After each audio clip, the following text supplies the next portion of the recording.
तो भैया हम बात कर रहे थे म्यूनिसिपल कॉरपोरेशन वगैरह के बारे में, ठीक है, 74th अमेंडमेंट एक्ट के बारे में। जैसे डिस्ट्रिक्ट प्लानिंग कमेटी का प्रावधान रखा गया है इस एक्ट के द्वारा, वैसे ही मेट्रोपॉलिटन कमेटी का भी एक प्रावधान रखा गया है। अब मैं आपको बताती हूँ कि मेट्रोपॉलिटन प्लानिंग कमेटी एक्चुअल में है क्या, ठीक है।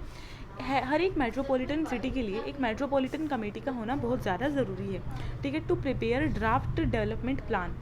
प्रोविज़न सेम है, जिसकी जो प्रोविज़न है वो बिल्कुल डिस्ट्रिक्ट प्लानिंग कमेटी की तरह ही है, ठीक है। उसमें क्या करना होता है कि ड्राफ्ट डेवलपमेंट प्लान तैयार करना होता है, ठीक है। और किस किस चीज़ से रिलेटेड, जैसे कि म्यूनिसिपैलिटीज़ और पंचायत, द मेट्रोपॉलिटन एरिया में जो पंचायत और म्यूनिसिपैलिटीज़ हैं उनके, ठीक है, matter of common interest between the municipalities and panchayat, ऐसे मतलब मैटर जो कि कॉमन इंटरेस्ट के हैं म्यूनिसिपैलिटी के भी और पंचायत के भी। ओवरऑल ऑब्जेक्टिव उनकी प्रायोरिटीज़ जो कि गवर्नमेंट ऑफ इंडिया ने सेट की है and the government of the state ने सेट की है। एक्सटेंडेड नेचर ऑफ इन्वेस्टमेंट, कि कैसा नेचर होगा इन्वेस्टमेंट का likely to be made in metropolitan area, ठीक है। कंसल्ट सच इंस्टीट्यूशन, और अगर गवर्नर कहे कि उन इंस्टीट्यूशन या ऑर्गेनाइजेशन को कंसल्ट कर लो तो उनको करना पड़ेगा, ठीक है, किसको, मेट्रोपॉलिटन प्लानिंग कमेटी को। Continuance of existing laws and panchayat के बारे में अगर मैं बात करूँ तो ये कहते हैं कि भाई जब से ये लॉ आया है, जब से ये 74th अमेंडमेंट एक्ट आया है, तब से लेकर 1993 में हो गया था ये, मतलब फर्स्ट जून 1993 को हो गया था ये पास, यानी कि इन्फोर्समेंट में आ गया था, ठीक है। तो स्टेट को न्यू सिस्टम ऑफ म्यूनिसिपैलिटी इस एक्ट के अकॉर्डिंग लेकर आना पड़ेगा, बेस होना चाहिए इस एक्ट के ऊपर, ठीक है। 1 साल के अंदर अंदर अपने सारे लॉज बदल दो जो आपने पहले बना रखे थे, और इसके अकॉर्डिंग अपने रूल्स को सेट कर लो, ठीक है। और भाई कोर्ट्स का इंटरफेरेंस बिल्कुल बंद कर दिया गया है, बैन कर दिया गया है। कैसे?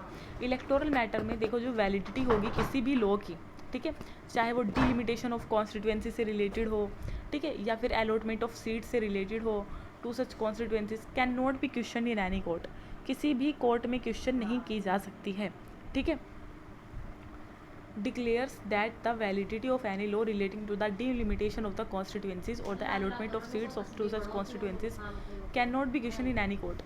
कोई भी इलेक्शन किसी भी म्यूनिसिपैलिटीज़ में, no election to any municipalities to be question except by an election petition, मतलब इलेक्शन पेटिशन दायर करनी पड़ेगी उस मैनर में और उस अथॉरिटी के सामने जो स्टेट लेजिस्लेचर ने प्रोवाइड कराई है, ठीक है। तो भाई ये होगा 12th शेड्यूल में क्या लिखा है, 18 फंक्शनल आइटम लिखे हैं जो कि म्यूनिसिपैलिटी के एम्बिट में आएंगे, ठीक है, और वे 18 ये रहे।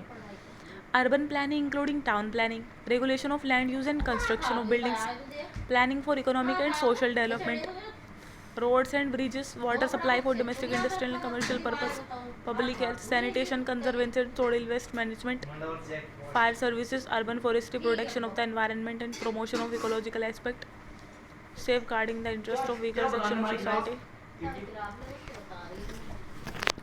सारे 18 के 18 देख लेना एक बार। Types of urban governments,